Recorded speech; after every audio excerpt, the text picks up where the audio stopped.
Hello friends, मैं doctor Ketan Shah Ahmedabad Gujarat से। आज हम बात करेंगे बच्चों में जो कॉन्स्टिपेशन होता है उसके लिए बात करेंगे। हमने देखा है कि बच्चे स्टूल पास करते वक्त बहुत स्ट्रेन करते हैं, फिर भी स्टूल होता नहीं है। ऐसी नौबत आती है कि बच्चा रो पड़ता है, कई बार वहाँ क्रैक्स हो जाने की वजह से ब्लीडिंग होता है स्टूल में, और ये सब की वजह से बच्चे तो क्या बड़े भी परेशान हो जाते हैं, पेरेंट्स भी बहुत चिंता में हो जाते हैं। तो कॉन्स्टिपेशन किसको बोलते हैं? ऐसा नहीं है कि रोज स्टूल जाना जरूरी है। कई बार क्या होता है कि बच्चा हफ्ते में 2 या 3 बार जाए, लेकिन स्टूल नॉर्मल हो, मतलब उसको कोई तकलीफ नहीं हो, तो उसको कॉन्स्टिपेशन नहीं माना जाता है। लेकिन जब स्टूल हार्ड होता है, स्ट्रेन करना पड़ता है, बच्चा रोता है, तब कॉन्स्टिपेशन बोल सकते हैं। अब कॉन्स्टिपेशन के रीजन क्या है? तो क्या होता है कि जब ब्रेस्ट फीडिंग से बच्चा नॉर्मल फूड खाने की शुरुआत करता है, या तो कई बार ब्रेस्ट फीडिंग कम होने की वजह से हम आर्टिफिशियल फूड देते हैं, उसको पाउडर्स वगैरह देते हैं, ऐसी जगह पे बच्चों में कॉन्स्टिपेशन हो जाता है। या तो बच्चे के फूड में फाइबर फूड यानी फ्रूट्स है, या पानी इंटेक कम हो, या तो बच्चा सेडेंटरी लाइफ, मतलब बच्चा ज्यादा खेलता नहीं हो, खाने में मैदे की आइटम, जंक फूड की आइटम ज्यादा होने की वजह से भी कॉन्स्टिपेशन होता है। अब हम डायरेक्टली होम्योपैथिक मेडिसिन पे आते हैं कि कौन सी मेडिसिन होम्योपैथिक में मैं मेरी प्रैक्टिस में यूज करता हूँ जिससे बच्चों का कॉन्स्टिपेशन ठीक होता है। तो सबसे पहली मेडिसिन है एल्यूमिना। एल्यूमिना में क्या होता है कि सॉफ्ट स्टूल होने के बावजूद भी बच्चा बहुत स्ट्रेन करता है, और उसमें आर्टिफिशियल फूड जब खाने की शुरुआत होती है उसकी वजह से कॉन्स्टिपेशन होता है, और जो स्टूल होता है वो ड्राई होता है, नोटी होता है, हार्ड होता है, और बच्चा बहुत स्ट्रेन करता है। इसका सबसे बड़ा इंडिकेशन यही है कि सॉफ्ट स्टूल होने के बावजूद भी बहुत जोर करना पड़ता है। एल्यूमिना में ड्राइनेस होती है, म्यूकस मेम्ब्रेन की ड्राइनेस होती है, और ड्राइनेस की वजह से कॉन्स्टिपेशन होता है। और पोटैटो जो होता है, इसका एक इंडिकेशन ये है कि पोटैटो पेशेंट ले नहीं पाता है, डिसएग्री होता है पोटैटो। तो ये सब बात हुई एल्यूमिना की। अब हम आते हैं नक्सोमिका पे। नक्सोमिका में बहुत आप सब जानते हैं कि पेट की बहुत अच्छी दवाई है, मतलब इसमें कॉन्स्टिपेशन इनएफेक्चुअल डिजायर फॉर स्टूल, मतलब अर्जिंग होगा पेशेंट, बच्चा स्टूल पास करेगा, लेकिन फिर से उसको बार बार जाने का मन होगा, ऐसा फीलिंग होगा कि इनकम्प्लीट होता है। नक्सोमिका मैं कब यूज करता हूँ? तो अगर मदर ने प्रेगनेंसी में बहुत सारी एलोपैथिक दवाइयाँ ली हो, या तो बच्चा ने भी पास्ट में मतलब कोई भी बीमारी की वजह से एलोपैथिक दवाई लिया हो, या तो परगेटिव यूज ज्यादा किया हो, मतलब कॉन्स्टिपेशन रहता हो और परगेटिव यूज ज्यादा होता किया हो, उसकी वजह से नक्सोमिका में कॉन्स्टिपेशन होता है।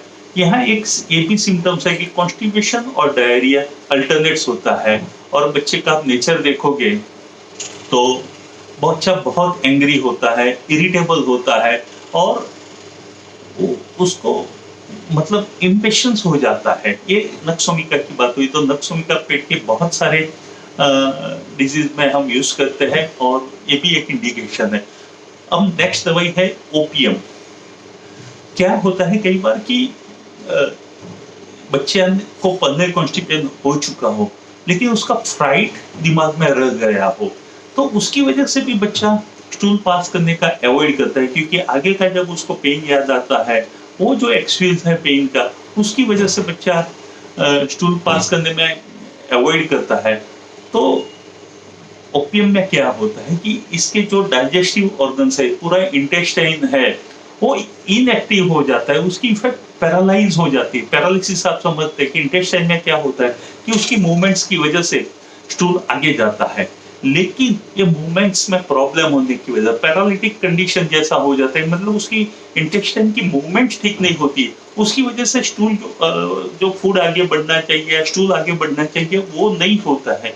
इसकी वजह से कॉन्स्टिपेशन होता है। इसमें स्टूल बहुत राउंड होता है, ब्लैक होता है, बॉल टाइप होता है, एंड ऐसा होता है कि जैसे स्टूल बाहर आया और ऐसे अंदर चला गया है। ये इसका सिम्टम्स है।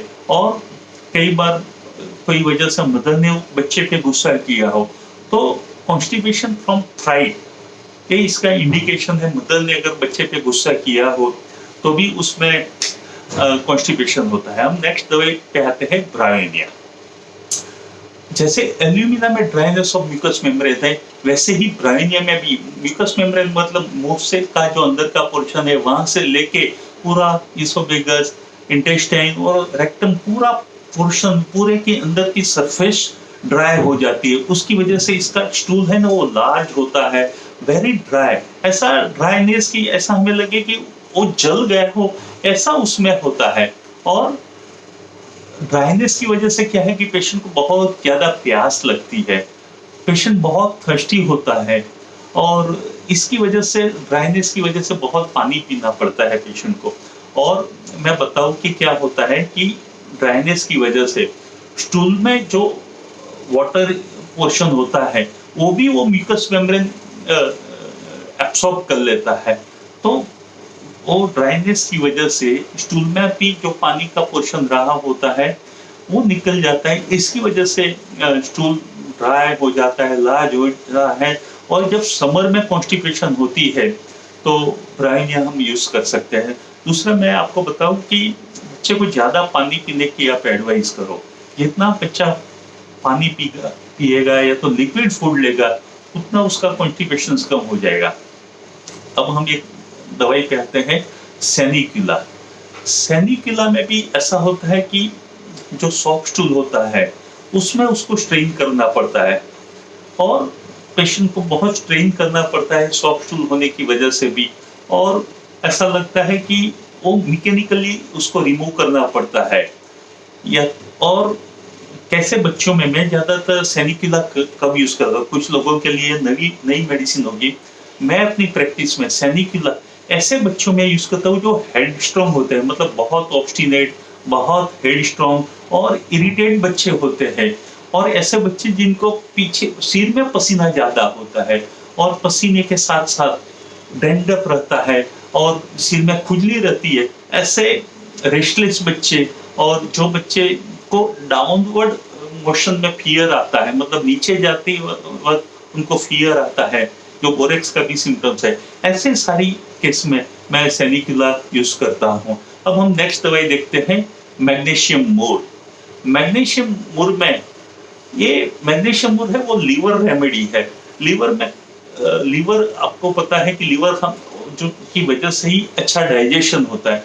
तो लीवर में प्रॉब्लम होने की वजह से डाइजेशन वीक हो जाता है और उसकी वजह से इन्फेंट मतलब 1 साल से भी कम बच्चे होते हैं, उनको जब दांत भी आते हैं और साथ में लीवर की प्रॉब्लम की वजह से जब कॉन्स्टिपेशन होता है तो मैग्नीशियम मूर हम यूज करते हैं। इसका जो स्टूल है ना वो ड्राई होता है, ऐसे गठन जैसा होता है। ऐसा लगता है कि शीप का जो स्टूल होता है इस टाइप का स्टूल होता है। और इसमें पेशेंट को एब्सेंस ऑफ डिजायर, मतलब स्टूल पास करने का मन ही नहीं होता है। तो इन्फेंट में जो प्रॉब्लम होता है और शीप जैसा स्टूल होता हो, शीप का जैसा स्टूल होता है, ऐसा स्टूल बच्चे में निकले तो हम मैग्नीशियम मूर मेडिसिन यूज करते हैं। सिलीशिया अगली दवाई है। सिलीशिया में जो स्टूल होता है बहुत डिफिकल्टी से बाहर आता है, थोड़ा बाहर आएगा फिर ऐसा लगेगा कि वो वापस अंदर चला गया है और एक बार पेन का एक्सपीरियंस हो जाता है। पेन की वजह से बच्चा स्टूल पास करने नहीं चाहता है। ऐसे केसेस में सिलीशिया यूज करता हूँ और ऐसा लगता है कि स्टूल रेक्टम में या एनस में बहुत लंबे टाइम तक वो जमा हुआ है। और सिलीशिया में भी पसीना बहुत इंपॉर्टेंट है, बच्चा भी काफी कॉन्फिडेंस नहीं होता है। ऐसे बच्चों में जो जिनको एग्जाम का या ऐसा फियर होता है और ऐसे बच्चों में जब कॉन्स्टिपेशन हो तो सिलीशिया यूज होता है। और भी दवाइयाँ हैं, मैं एक पैराफिन मेडिसिन बताता हूँ। ये चिल्ड्रन की कॉन्स्टिपेशन में बहुत अच्छी दवाई है, लेकिन मैंने ये कभी यूज नहीं किया है मेरी प्रैक्टिस में।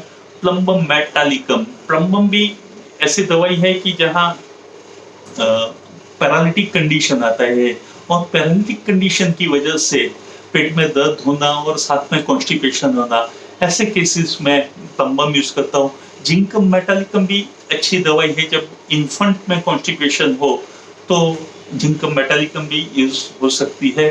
तो ये सारी बातें थी कि कौन सी होम्योपैथिक दवाइयों के बारे में। मैं इतना ही बताऊंगा कि आप बच्चों को परगेटिव्स मत दीजिए, जब भी जरूरत हो तो होम्योपैथिक दवाई ही यूज कीजिए, साथ में बहुत सारा पानी पिलाइए बच्चों को, लिक्विड फूड दीजिए, जंक फूड मत दीजिए, फाइबर वाला फूड ज्यादा दीजिए। फाइबर वाले फ्रूट्स बहुत होते हैं, बनाना है, पपीता है, मेरे पेशेंट को बताता हूँ कि आप ये सब ज्यादा दीजिए, और जंक फूड अवॉइड कीजिए, मैदे वाली आइटम अवॉइड करवाइए बच्चों से। और बच्चे खेलते रहेंगे तो उसकी एक्टिविटी बढ़ेगी, और एक्टिविटी बढ़ने से सेडेंटरी लाइफ अवॉइड होगी। तो ये सब चीजें ध्यान में रखते हुए बच्चों में कॉन्स्टिपेशन हम अवॉइड कर सकते हैं। मैं आशा करता हूँ कि आपको ये वीडियो पसंद आया होगा। प्लीज ये अगर आपको पसंद आया हो तो शेयर कीजिए, तो और लोग भी इसका फायदा उठा सकता है। Thank you very much.